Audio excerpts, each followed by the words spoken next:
Kalau yang Kemenkes itu kadar garamnya itu jelas paling banyak 1 sendok teh per 24 jam. Kalau di clean eating beda-beda, tapi antara setengah sendok teh sampai mungkin 3/4 sendok teh.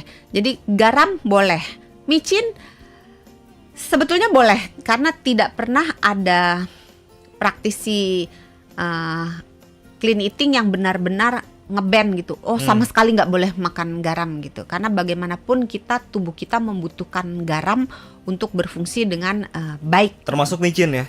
Termasuk micin.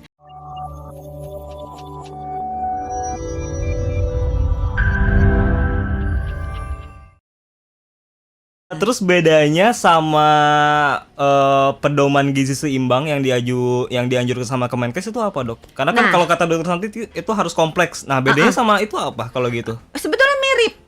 Cuma guidance-nya dikit beda. Apa tuh? Jadi kalau di Kemenkes makan gula misalnya masih boleh gitu ya. Makan lemak minyak masih boleh. Makan garam masih boleh, masih banyak toleransi lah ya. Masih banyak toleransi gitu. Kalau yang di clean eating makan gula benar-benar kalau bisa dihindari. Bener nggak sih kalau MSG alias micin itu nggak boleh dipakai dalam praktek clean eating? Ini salah satu juga yang membedakan antara clean eating dengan pola makan sehat dari Kemenkes, ya. Kalau yang Kemenkes itu kadar garamnya itu jelas paling banyak 1 sendok teh per 24 jam. Kalau di clean eating beda-beda, tapi antara setengah sendok teh sampai mungkin 3/4 sendok teh.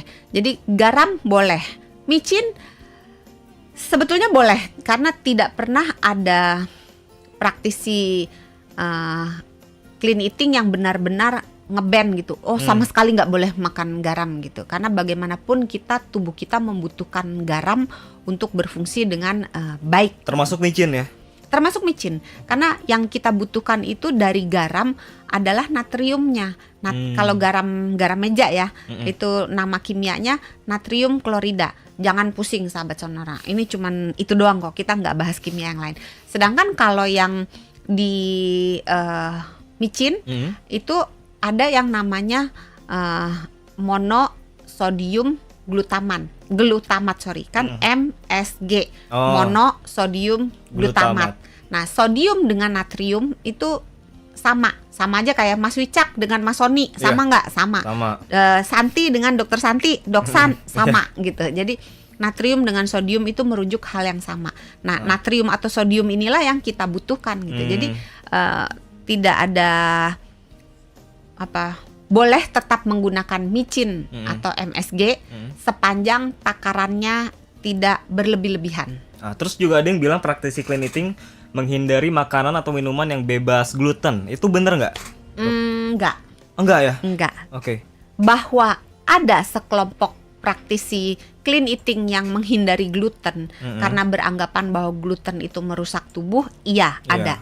Tetapi definisi gluten menghindari gluten sendiri itu tidak ditemukan pada aliran mainstreamnya dari clean eating. Nah, tapi tidak berarti bahwa kita menghindari gluten itu pasti sehat.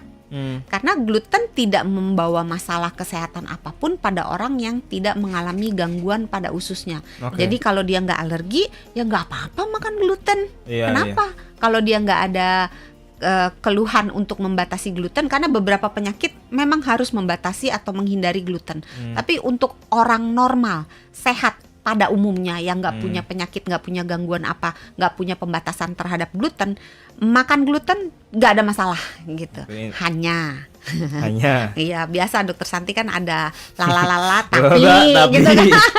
Nah, tapi produk-produk yang biasanya mencantumkan bebas gluten atau ada glutennya itu kan biasanya produk kemasan ya. Dan gluten sendiri kan merupakan hasil pabrikan ya yang sudah melewati proses penggilingan, penambahan apa sehingga menjadi sebuah makanan. Nah, proses itulah yang kita hindari gitu. Jadi dibilang dihindari ya sebaiknya dihindari.